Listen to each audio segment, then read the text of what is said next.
Hi D11! I'm Abel Bernabe, you can call me UM Mouse, and today we'll be discussing the product under Variable Unit Link Insurance o mas kilala sa tawag na VUL.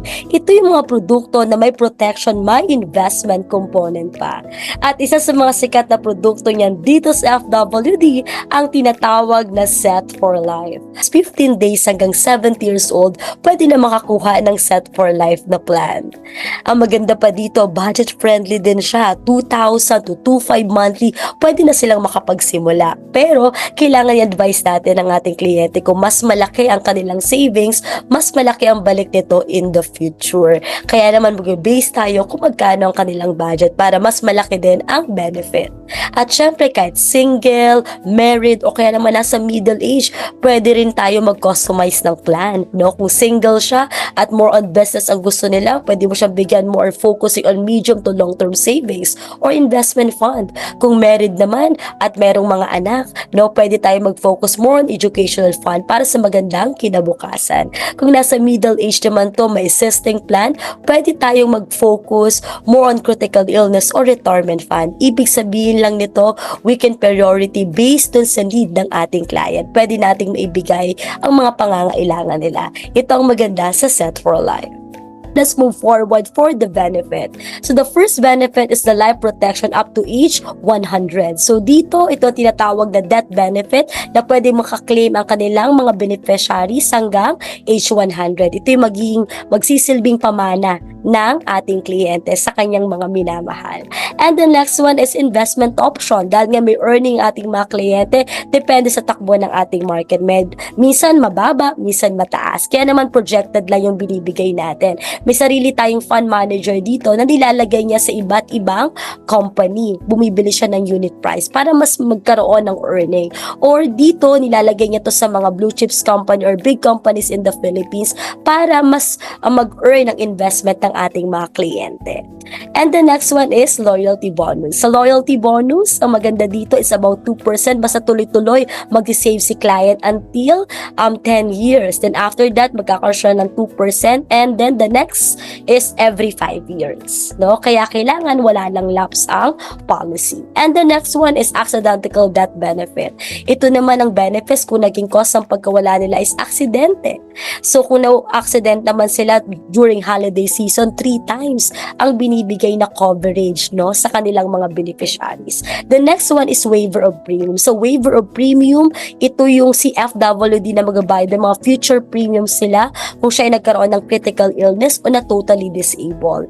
Basta ang kinuha niyang policy is limited pay. Ibig sabihin na binubuong taon lang kung 5 years yon, 7 years, or 10 years. Ang isa pang tawag sa waiver premium ay SurePro. Sa accidental death benefit naman, ang isa pang tawag natin ay Safety Pro.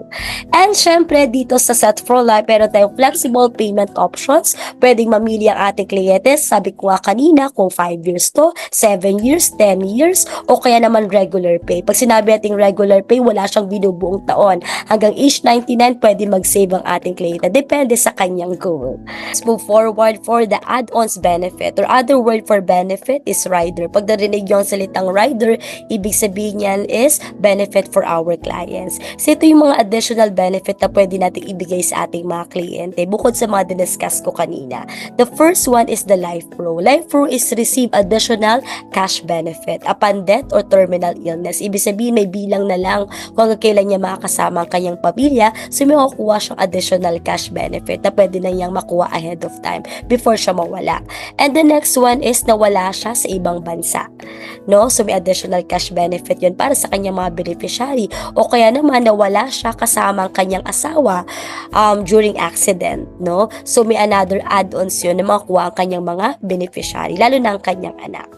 And the next one is Recovery Pro. Ang Recovery Pro natin, yan ang ating hospital income o hospital reimbursement. Yung minimum na binibigay natin dyan is 1,000 per day.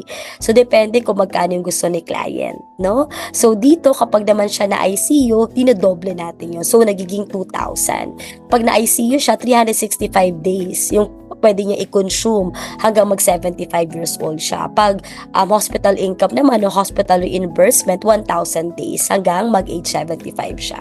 Sa Health Pro naman natin, ibig sabihin naman yan is pwede siya mag-claim ng 3 critical illness at CFWD lang katanging tayo insurance company na pwede tayo mag-claim ng 3 critical illness sa isang policy. So yun ang pwede natin i-highlight sa ating mga kliyente.